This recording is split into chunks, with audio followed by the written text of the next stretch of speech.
Election commission आइन के मुताबिक इलैक्शन कराएगा। इस ते पूरा एतमाद है। एक बयान साबिक सदर आसिफ अली जरदारी का कहना सी कि इलैक्शन कमीशन आइन के मुताबिक इलैक्शन कराएगा तो मरदमशुमारी तो बाद इलैक्शन कमीशन नहीं हल्का बंदियां कराने का पाबंद है।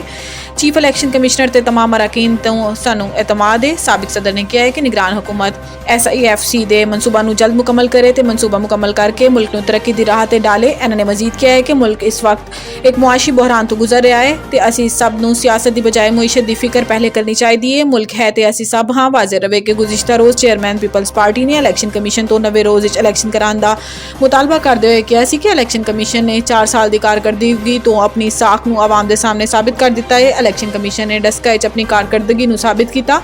असी उम्मीद करते हैं कि election commission free and fair election कराएगा।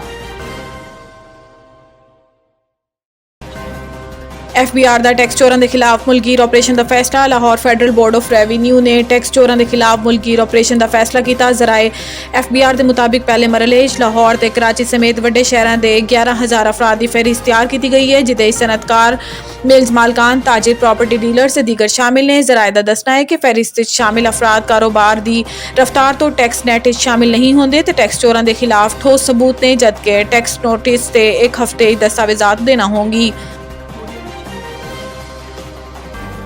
बिजली चोरी के खिलाफ ऑपरेशन जारी। 21 अफराद गिरफ्तार, 16 करोड़ तो जायद जुर्माना आयद। इस्लामाबाद निगरान वजीर आजम की हदायत मुल्क भर बिजली चोरों के खिलाफ ऑपरेशन जारी है।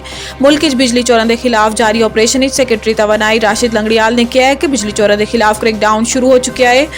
हाले आगाज है, यह बहुत ज़्यादा बेरहम ते नाकाबिले माफ़ी हो जाएगा। इन्होंने कहा है कि हुण तक 40 लाख यूनिट बिजली चोरी के 2000 तो ज़्यादा केसेस का पता चलिया है तो बिजली चोरी के इल्जाम 21 अफराद को गिरफ्तार किया गया, जबकि 16 करोड़ 40 लाख रुपए जुर्माना आयद किया गया। सैकटरी तवानाई का कहना है कि बिजली चोरों के जमन 1 करोड़ 10 लाख रुपए वसूल हो चुके हैं।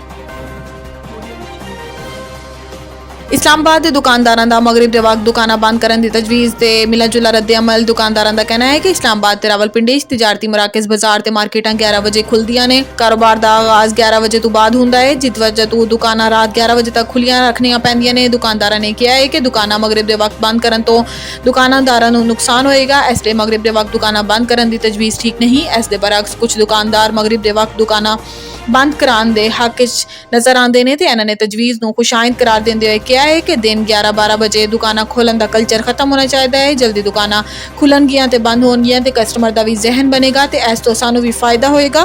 दुकानदारों का कहना सी कि मगरिब के वक्त दुकाना बंद करने का इकदाम बहुत अच्छा होएगा।